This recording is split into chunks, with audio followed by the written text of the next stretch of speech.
Real quick, editing Eggman here. I forgot to mention that I did the live stream with this deck. So maybe it will be in this little annotation thing up there. I don't know how that works, but there's definitely also going to be a link in the description. So if you want to see this deck in action, please consider watching that. So anyways, let's get to the video. Hey everyone, Eggman here with another deck profile. Before I get into the video today, I just want to say thank you to all my subscribers. It's been really uplifting coming back from hiatus and stuff. So and if you're new to this channel and you're liking my videos, please consider subscribing. I really do appreciate it. I'm trying to get to 1,000, and I think I'll get there pretty soon. But I really do appreciate all the support you guys have been giving me. So, anyways, after that, let's get into this deck profile. This is kind of the World Martial Arts edition of the Let's Kill Krillin archetype that I coined the last week, and it's the ideas with these 4-drop Krillins and the 5-drop Goku from Clash of Fates. You just kind of put this mini engine and kind of win condition, control condition into anything that's has a green or black leader. So I decided to use the green World Martial Arts Son Goku, not as much for his effect, but more of just the World Martial Arts tag is really valuable for a couple cards, and I really like that. So let's get into it. The leader's unawakened side is he just draws a card when he attacks the leader, which is pretty okay, and an untap 2. Probably the bare minimum of what's needed for kind of an archetype like this. And then lastly, on the awakened side, once per turn when this card attacks, it gains plus 5k and you draw a card. And then also once per turn when this card KOs a battle card, you can switch it to active mode. So you can get 2 attacks in with this guy, which is really nice. You don't get to get another plus 5k or draw a card when you attack a second time, but that's okay. It just pretty much means that if they have either a blocker out or kind of like fodder to hit with, you can kind of get advantage off that, which is really nice. Going into the cards, we've got 4 of the Announcer Play-by-Play Pro. Really love this card. It's either you can either pay 1 to negate an attack on your opponent's turn, or during your turn, when you play this card, if there are 2 or more World Tournament cards other than this card in play, you draw 2, which is really nice. And then the Ever Curious, when you play this card, if your lead card is World Tournament, look at the top 7 cards from your deck, choose 1 World Tournament among them, and add them to your hand and shuffle your deck. So that's really nice. We've got 16 World Tournaments, so nothing super crazy. I've whiffed with it once, but I think it's fine, especially since you can search itself, you can search Announcer, so being able to fish for a negate I think is really powerful, and also being able to fish for a super combo is nice. So that's really good. Additionally, I think this card kind of fits into just being able to draw 2 cards for 1 is really good, especially in this deck. I don't think it has like necessarily a bad hand economy, but drawing 2 definitely you can definitely see how good that is, so I think it's nice. Next up, we've got 4 time control Cronoa.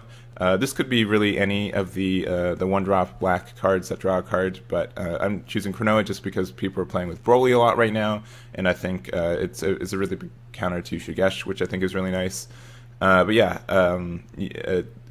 the other reason we're using her is because we want enough black cards to justify running Demigra, which is definitely a super powerful card. When this card attacks, your opponent reveals their hand, choose up to 4 battle cards from it, combo with them in your combo area, which is great.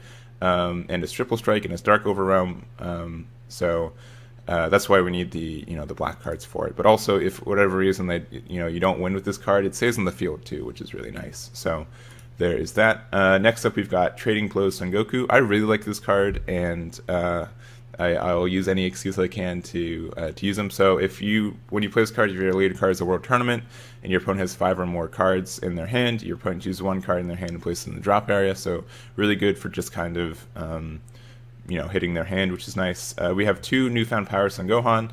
When this card attacks, you may choose 1 card in your life, add to your hand, get plus 10k and crit, which is nice.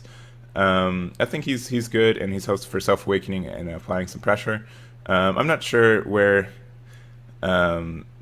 he belongs in if 2's good, or if I should try to ramp him up for 4. We have a lot of 1-drops, but this deck also operates on the idea of, you should try to keep 2 energy open as much as possible for a preemptive strike. So I think it's kind of weird in that regard. I think 2's okay for right now, but feel free to increase in the 4 or take him out completely if you don't think he's needed. So next up, we have Shocking Death Ball. Love this negate. It's super powerful. Being able to play it for free for play it for free, self-awaken, and also KO one of your opponent's battle cards with 2 or less is just great, and definitely run at 4. We're running 2 feet Kamehameha. Since we don't have a way to run, to give our leader double strike, I think 2 is alright. It's pretty good for defense as well, though, so I think that's nice. I was running with the East Kai because you can also find East Kai with Announcer, but it wasn't really, it felt kind of cloggy in my hand, and I didn't get it off as much as I wanted to. Maybe if I ran more Son Gohan and Feet Kamehameha, that'd be better, but right now I don't think East Kai kind of belongs in the main board. But yeah, I think this card's really good, and it's definitely, it's 1 energy and you get a crit of life almost immediately because your opponent won't combo, you know, or you get a bunch of cards out of their hand because they don't want to combo out of, you know, 25k or even, what, this would be 35k with the 5k boost. So very powerful there. Next we've got 2 King Vegeta Surprise Attack. Really like this card, especially since we're running the Deadly Defender Krillin. It gives it plus 10k and revenge for the duration of the turn, so not only does it protect it for that 1 turn, it blows up whatever was attacking it, and if it lives, your opponent will probably not attack for the rest of the turn, which is really good for just spending 1 energy, so really like this card.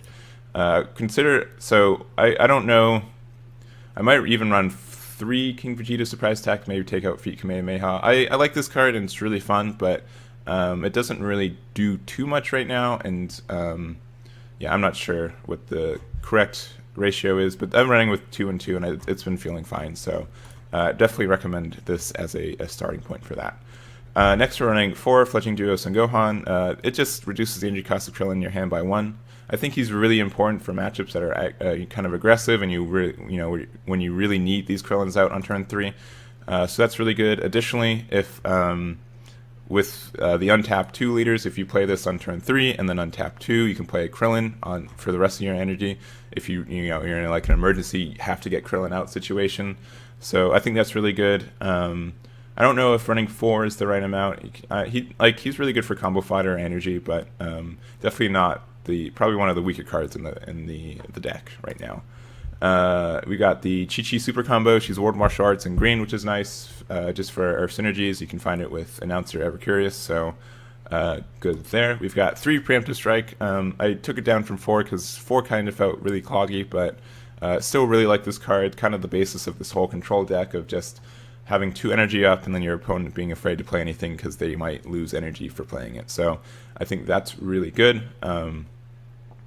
I think you obviously have one in your side deck, and it's really good against combo decks, especially like Shenron combo decks, because they're probably playing something with 3 costs with either Child's Wish or just summoning it for kind of their end condition for those ones. So really good for that, and can buy you a turn and kind of let you set up with Krillin the next turn or something like that. So really good in that regard.